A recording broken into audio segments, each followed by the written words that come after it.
violence investigation. Did he help or hurt his credibility? But first, we begin with Monday Night Football. The Bears beat the Jets on the road 27-19, capitalizing on 3 New York turnovers. Jay Cutler tossed 2 touchdowns to tight end Martellus Bennett. Meanwhile, Geno Smith also threw 2 touchdowns. Unfortunately, one of those was to the wrong team. On the second play of the game, Ryan Mundy picked off Smith for a 45-yard pick 6. Here's Cutler after the game. It's good, but it's still so early in the season. Got a lot of veterans on this team, so we know, how quickly it can go, good or bad, and we just gotta kind of ride this momentum. We got another tough game coming up, and we got some tough games before the bye week as well. So we just got to get back to work when we get home. Jay Cutler says, ride that momentum. But were the Bears lucky or good last night in their win? Stephen A., we'll start with you.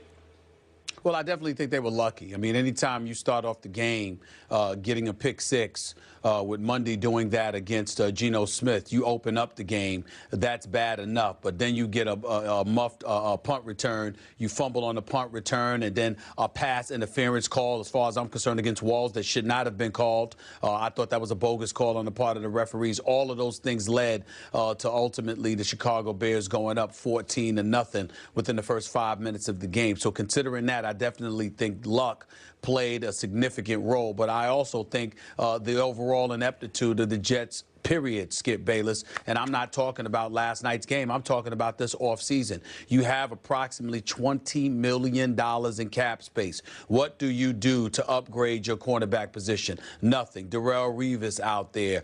You could have kept Cromartie. You elected not to do those things. All right. So you've got that issue. What did you do to upgrade your wide receiver spot? I know you think upgrading it meant adding Eric Decker, and obviously that was an upgrade compared to what Santonio Holmes was giving you throughout his tenure with the New York Jets. But then you look at the Steve Smiths of the world. You look at the James Jones of the world. You look at the Golden Tates of the world. The list goes on and on. Emmanuel Sanders, Deshaun Jackson. You had an opportunity to have some of these people. You didn't capitalize on it. So what does that do? That leaves Geno Smith in a position on Monday Night Football where he's a bit curtailed, to say the least. Now, obviously, through that interception, that wasn't good. They got into the red zone 6 times, only converted once. That doesn't bode well for them. Settling on too many field goals, key turnovers at key pivotal moments during the game. All of those things led to their demise, and they ended up being in a 14-0 hole that they simply couldn't get out of. But there was nothing about the Chicago Bears offense that knocked my socks off. Alshon Jeffrey did his thing, but Brandon Marshall only had 1 reception for 6 yards, and that's about it. Martellus Bennett caught 2 touchdown passes. We understand that, but it was facilitated by the position the Jets put them in. Their running game was non-existent because the Jets' defense is number 1 against the rush. So Matt Forte really just generating about 32 yards wasn't a big deal at all. I'm not going to give but so much credit to the Chicago Bears. I'm going to give more of the blame to the New York Jets simply because from management on down, they don't appear to be on their A game the way that they should. John Idzik did not do a good job this offseason at that cornerback and that wide receiver position, as far as I'm concerned, leaving Rex Ryan with limited tools to work with and Geno Smith with limited tools to rely upon because he's still young, not necessarily ready. But I'm not going to give up on Geno Smith just yet. I think really, though, it's really about the Jets and how they blew the game last night instead of Chicago and how they won the game. We will talk about Geno in just a moment. But back to the lucky or good question. Stephen A. Smith, I want to like the Chicago Bears. As you know, and we talked briefly about yesterday, for 10 years I have tried to love Jay Cutler, finally unsuccessfully.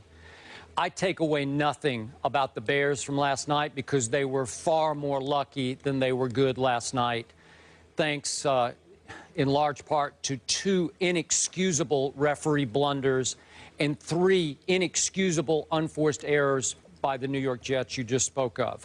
Now, let me say quickly about Jay Cutler. I do give him high marks last night for consistently making what I consider by his standards to be sound decisions against Rex Ryan's mad genius blitzing, because they were, as you know, coming from everywhere at Jay Cutler, and he mostly made very wise, quick decisions on how to beat that blitz. He did throw at least a couple that should have been caught by the other team that were not caught by the other team. But remember, his degree of difficulty, as you point out, was very low last night because look at the Jets. They don't They don't have D. Milner. I don't know what happened to Kyle Wilson. And all of a sudden, they're starting a 7th-round safety at cornerback in Antonio Allen last night. That Walls kid is in his 4th year as an undrafted free agent as the other corner. And then Calvin Pryor, who I love, but he's still a rookie, is starting at safety. So should Jay Cutler complete some passes against that group? Yeah, he should complete a number of passes, even though he didn't have Brandon Marshall, who was a little bit limited. He had him, but he wasn't really Brandon Marshall. The Jets lost Eric Decker on the other side, so that was advantage Bears. And then we look at all the points that the Jets or the referees just handed to the Chicago Bears. You talked about the pick 6 to start the game. There's 7 points. Then the Jets fumble a punt, and that call, can we see that real quick on the pass interference, Stephen A? That's just egregious. That's an offensive pass interference. That's offensive on Alshon Jeffrey hanging on to Wall's arm. And how do you throw a flag on poor little Walls? Well, what did he do on the play except defend it perfectly? He was in position to intercept the football, except he got interfered with. So that's inexcusable to me. And then after that, Jay Cutler, if we could go to this play, not only does he fumble, but it's a live ball. And somebody, I don't know which referee blew the whistle quick, but it was just a quick whistle. And it cost the Jets 7 points in a close game. It's a close game. It's a 7-point swing right there. Boom, because the Jets weren't able to do anything with the ball when they were given the ball at the spot of the fumble.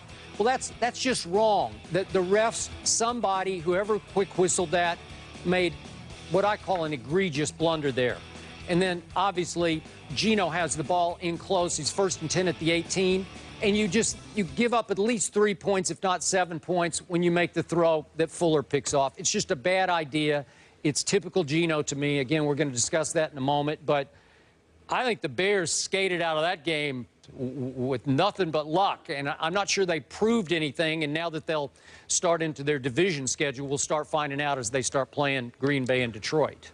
Well, they didn't prove anything, but sometimes luck has to come on your side. That's an indicator that things are going to go your way in a particular season. And we understand they've had their share of bad luck, and so we can't summarily dismiss that. But I will say that, again, they weren't overly impressive. Jay Cutler wasn't overly impressive. I definitely thought that was a fumble, which they agreed, but it should have been a touchdown, but the referee had a quick whistle. I definitely think the Jets have a point where they feel, or they're of the mindset that they're playing against 2 teams as opposed to just one, meaning the opponent and the referees, because the kind of calls that have worked against them, it just seems to be so flagrantly egregious sometimes. You've got to wonder what these referees are watching. It hasn't been impressive at all, and these are not scabs, for crying out loud. These are seasoned veteran referees, officials who have been around quite some time, and there's simply no excuse for the level of ineptitude we're witnessing from them. But that's a story for another day. In the end, what it comes down to, however, is that Geno Smith didn't help matters with his pick 6. They didn't help matters with their botched punt, and despite all the calls that went against them, whether it be with Walls, whether it be with the fumble, whatever the case may be, the New York Jets still found themselves down 14-0 primarily because of them. You don't botch that punt, Walls is not in a position to get called for the pass interference. You don't throw that pick 6 if you're Geno Smith, you're not down 7-0 before you had an opportunity to pass gas. It's just that simple. They put themselves in that kind of hole, and ultimately, as a result of it, they lost the game. I look again at Idzik because of the weapons he's given Rex Ryan to work with. I'm looking at Rex Ryan and how he has his defense playing, how depleted their secondary is. Cromartie's gone, Revis is gone, and then you've got a second-year player in Milliner, who was Defensive Rookie of the Month last December, but up until that point had gotten benched 3 times. And here he is. He's your #1 guy, but, you know, he's unable to go. You just look around you and you say, what are they working with in their secondary? Not much. Muhammad Wilkerson goes down, hurts his knee, even though it's day-to-day. You know, Sheldon Richardson, same thing. You look at their front 7, and all the onus was put on them.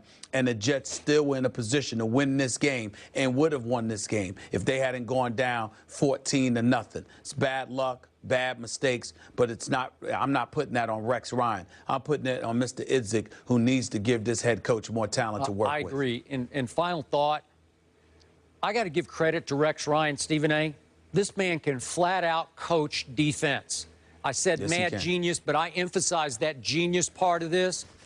I don't know how he does it. Now, he's got the front line to work with, but to keep his defense in that game just with his defense was pretty extraordinary. Yeah, you're right. Both the fellas saying the Bears were lucky. So you just heard the guys' take on last night's game. Now we want your reactions to Stephen A. and Skip and your takes as well. So go on Twitter